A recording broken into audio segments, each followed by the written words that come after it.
প্রশ্নে ভরা জীবন নিয়ে এই তো আছি বেশ। শূন্য থেকেই শুরু, আমি শূন্যতেই শেষ। জীবনে অনেকের অনেক কিছু স্বপ্ন থাকে, আমারও ছিল, বাট হ্যাঁ, কিছু হয়ে উঠতে পারেনি। অ্যাট লাস্ট হাউস ওয়াইফ হয়েই রয়ে গেছি। যাই হোক, তো কিছু কিছু স্বপ্ন এবার যখন মনে হয় যে নিজে করতে পারলাম না, তো যাই ছেলেকে দিয়ে দেখা যাক হয় কি না। অ্যাট লাস্ট তো বড় হয়ে যেটা হতে চাইবে সেটাই। বাট হ্যাঁ, এখনও ছোটো আছে, টুকিটাকি ও যখন ফটো ছাড়ি ইনস্টাতে, তখন কিছু কিছু প্রমোশন ব্র্যান্ডের মানে অফার আসে।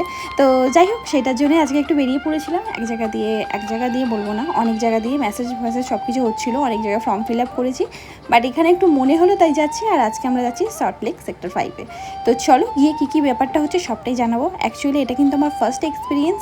আমার মতো হয়তো অনেক মায়েরাই এরকম ব্র্যান্ড প্রমোশনের জন্য কমেন্টস আছে তাদের কাছেও, তো তারাও হয়তো ট্রাই করে। আর যারা এখনও ট্রাই করনি তারা যদি মানে আমার ভিডিওটা দেখো, অ্যাটলাস্ট তারা বুঝতে পারবে যে বিষয়টা অ্যাকচুয়ালি কী। আর তোমাদের সঙ্গে আজকে এটাই শেয়ার করতে চলেছি, তো পুরো ভিডিওটা অবশ্যই দেখতে থাকো।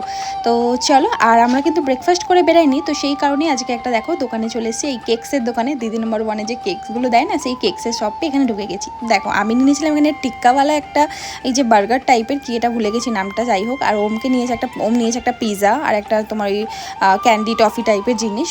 আর ওমের বাবাও তাই নিয়েছিল। তো যাই হোক, আমাদের খাওয়া দাওয়া এখানে কমপ্লিট, মানে ব্রেকফাস্ট কমপ্লিট। আর এখান দিয়ে এখন বেরিয়ে পড়েছি। তো ওম কিন্তু পিৎজাটা খাইনি, সেটা আমরা ডিকিতে ভরে নিয়েছি। কিছু আর করার নেই। যাই হোক, ডিকিতে তবু মাইক্রোওভেনের মতো গরম থাকবে আর কি। তো দেখতেই পাচ্ছ রাস্তাঘাট কিন্তু এখানে ভীষণই সুন্দর। যাই হোক, এখানে কিন্তু আমি ফার্স্ট টাইমই এলাম বলতে পারো। এত ভালো রাস্তা লাগছে আর এত মেঘলা ওয়েদার। বাট আমাদের পৌঁছাতে বৃষ্টিও এসে গেছিলো। কী ভাগ্যিস আমরা একদম মানে এন্ট্রি করার পর। যাই হোক, ওমের পাপা গাড়ি পার্কিং করছে আর আমি এখানে কিন্তু ঢুকে গেছি ওমকে নিয়ে। বেশ ভালো লাগছিলো জানো তো, বেশ ভাবছি দারুণ ব্যাপার। তো যাই হোক, চলো বাকিটা তোমাদের ডিটেলসে বলছি। তো যাই হোক, এখানে কিন্তু একটাও শ্যুট হয়েছে, সেটা হলো প্যান্টালুন্সের। এখানে দেখো ফর্ম ফিল আপ করতে দিয়েছিলো, ফর্মটা ফিল আপ করছিলাম। তারপর ওমের পাপার হাতে ধরিয়ে দিয়েছি, কারণ ওম প্রচণ্ড জ্বালাচ্ছে। আমি ওমকে এখানে এঙ্গেজ করে রেখেছি বক করতে। আর তারপরে ওমকে নিয়ে চলে এসেছি মেকআপ রুমে। যাই হোক, ফার্স্ট টাইম ওম কিন্তু মেকআপ রুম দেখছে। তো ওর মেকআপ হচ্ছে আর আমি ভিডিও করবো না তা কখনো হয়। বেশ ভালো লাগছিলো জানো তো, বেশ গালে ফ্লাশার লাগিয়ে, ক্রিম লাগিয়ে, না মেকআপ বলতে ওই খালি একটু ব্লাশার দিয়েছিল, একটু পিঙ্কিস ভাব আনার জন্য চিকগুলোতে। তো এখানে ওকে একটু সাজুগুজু করিয়ে দিয়েছে। আর যে টি শার্টটা পরে আছে ওটা কিন্তু প্যান্টালুন্সের। তো এটা পরিয়ে ওর শ্যুট করা হবে, মানে একটা ওয়াক। আর বলা হয়েছে এগুলো যখন ফটোগুলো চলে আসবে বা এটা একটা লাইভ ভিডিও আমাদের সঙ্গে শেয়ার করবে হোয়াটসঅ্যাপে। অবশ্যই তোমাদের সঙ্গে তখন শেয়ার করবো যে কী হয়েছিল না হয়েছিল। তো এটার তো ভিডিওগুলো আসবেই, তখন তোমাদের দেখাবো। তো চলো, এটার মেন বিষয়টাও তোমাদের সঙ্গে শেয়ার করছি। এখানে বাড়ি থেকে বলে দিয়েছিল একটা ব্লু অথবা একটা ব্ল্যাক জিন্স নিয়ে যেতে, বাকি ওরা মানে উপরে যা টি শার্ট বা যা কিছু পরবে এটা ওরা প্রোভাইড করবে। তো এখানে একটা ইন্ট্রোডাকশন ভিডিও নেওয়া হয়েছে।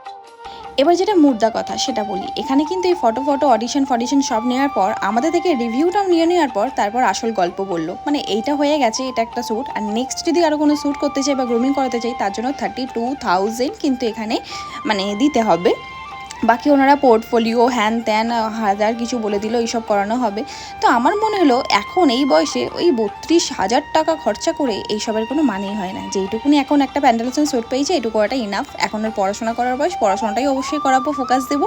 এটা তো জাস্ট একটা শখ মাত্র। বেশ ভালো লাগছিলো জানো তো এরকম করে পোজ দেওয়াতে। অ্যাকচুয়ালি আমি নিজে ফটো তুলতে খুব ভালোবাসি, তো আর ওকে এইসব দিকে দেখে বেশ ভালো লাগছিলো। যাই হোক, চলো বুঝতে পারলে কি বিষয়টা, এসব টাকার খেলা। যাই হোক, চলো এবার বাড়ি যাচ্ছি। আর এখানে কিন্তু দেখো আজকাল পত্রিকার মানে এই বিল্ডিংয়েই হয় আর কি। তো টাটা বাই বাই। ব্লগটা কেমন লাগলো অবশ্যই কমেন্টস করে জানিও। আর এখানে রাস্তাঘাটের তো কোনো কথাই হবে না, বেশ ভালো লাগছিলো। আর বাড়ি যাওয়ার পথে কিন্তু আজকে দুপুরবেলা আমরা বিরিয়ানি খেয়েছিলাম। তো চলো আজকে আমাদের এখানে টাটা।